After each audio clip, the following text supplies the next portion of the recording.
Yo, magandang araw! Kamusta? Day off pa rin po natin, pangalawang araw. Maganda ang panahon ngayon, kaya lakad-lakad muna tayo. Magbibilad na muna tayo sa init para naman tayo maarawan. Kamusta po dyan? Saan bansa po kayo? Day off na din po ba ninyo o tapos na, papasok na din? At tayo na nga, may mga nag-PM ulit sa atin. Salamat po sa inyong katanungan. Parang talent portion lang. Salamat po sa inyong panonood. Sagutin ko na lang din po ang inyong mga tanong dahil yung iba po nasagot ko na. Dahil isa nga lang din po kayo ng tanong, ito na po at aking sasagutin. Dahil may mga video na din po ako dyan na pwede nyo pong mapanood na naka-upload at pwede nyo na din pong i-share.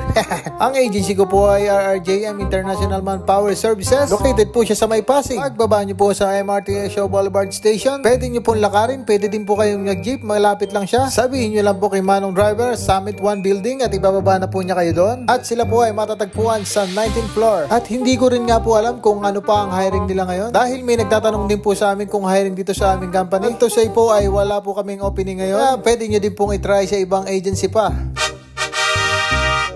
Ayan po ulit ang mga agency. May mga upload na din po ako ng mga yan. Dahil pwede nyo din po silang i-PM o pwede nyo po kayong mag-walk-in. Inuulit ko lang po, hindi po ako konektado sa kanila. Sinishare ko lang po. Mas mainam nga po ay direkta kayong makapag-usap sa kanila. At nang malaman ninyo kung ano ang mga job hiring sa kanila, baka isa na doon ang posisyon na gusto mong applyan. At sa kahit anong bansa man ito, applyan mo lahat ng mga agency. Dahil mas marami kang ang apply, mas marami kang chance na matanggap. Saka mo na lang problemahin pag pare-pareho ka nakapasa. Mas okay yun dahil mas marami kang option. Kukunin mo syempre yung may mas magandang offer at magandang benefits. Syempre, kukonsider mo yung may day off ka. Pangit din yung puro trabaho, no? Maganda din na may day off ka para nakaka-relax ka. Para iwas stress at init ng ulo. Ganun sa pinagtrabaho mo dati. Masaya ka pa nga sa unang buwan. Dahil nga nasa barko ka, yes, malilibot mo na ang buong mundo. Pero pag nalabasan mo na mga bansang gusto mo, mapapansin mo nga na, ay, pagod ka na pala. Oo nga, kumikita tayo. Pero mas mainam pa din yung may pahinga. Kaya naman naisip kong mag-apply sa land base. Iba pa din yung may day off kasi at may peace of mind, iwas stress at walang mga marites. Okay lang naman yun, kanya-kanya tayong experience. Kung gusto nyong mag-apply ng barko, bakit hindi? Ituloy mo lang yan, mapaland base man o barko o kahit dyan sa atin sa Pilipinas. Ang importante ay magawa mo ang gusto mo. Ito po si Kuya Kim, patanglawin.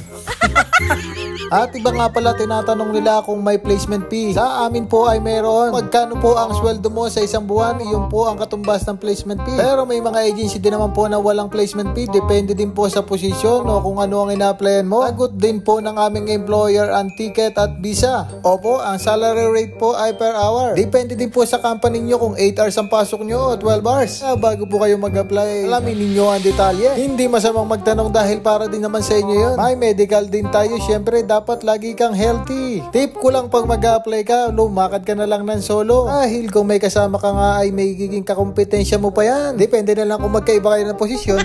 Ganun talaga sa una. Pag nag-apply, tipid-tipid muna. Tubig nga at hindi ayos na, saka ang mga fishball sa tabi-tabi. Basta makatago sa tanghalian ay okay na okay. Ang tanong, ang sagot. Buo na ba talaga ang loobong mag-apply sa ibang bansa sa land-based man o barko? Pag-isipan mo ngang mabuti kung talagang mag-apply ka. Sana ba ang kalooban mo at ang iyong isip? Tanungin mo din ang sarili mo dahil baka napipilitan ka lang at napipressure ka lang. Mahirap nga pag nandun ka na kung saang bansa ka. Nasa ka mo maiisipan na hindi ka pa pala ready dahil sayang ang iyong mga ginastos at mga panahon. Kaya naman talagang pag-isipan mo mabuti. Lakasan mo lang ang loob mo dahil nga pag nasa ibang bansa ka na ay wala ibang magdidesisyon kundi ikaw lang. Mahabang pasensya, iba-ibang tao o iba-ibang lahi. Yun nga ang ating makakasalamuha. Makikisama ka at makikibagay. Kaya kahit saang bansa ang iyong apply, good luck sa iyo. At nandito na nga tayo sa ating pamimilihan. Joke lang, hindi ako mamimili, magtitingin-tingin lang ako at gusto ko lang ipakita sa inyo. Dito nga ay makakabili ka ng mga Asian na food at murang mga gamit. Mga Vietnamese nga ang may-ari nito. At may mabibili din dito mga Philippine product. Pero hindi ganun kadami. Kaya kahit pa paano yung mga ibang pangailangan mo ay nandito, ay mura ding mga gamit. Hindi na natin kailangan ng mga branded, lalo lang din at pang-araw-araw at gagamitin sa taglamig. Dahil hindi na din naman natin yan magagamit sa summer. Buti na lang at malapit talaga kami sa mga pamilihan. Walking distance lang pati sa trabaho. Ganun din sa ibang pasyalan o park. Kaya naman pag day off ako ay naglalakad-lakad din ako mga 30 minutes kahit malamig. Kaya naman sa summer ay plano ko na din mag-jogging saka mag-diet. Salamat nga po pala sa mga nag-follow at nag-share ng aking mga video. Thank you po sa inyo at God bless. Paki-like, follow and share na din po ulit ito. Thank you. God bless.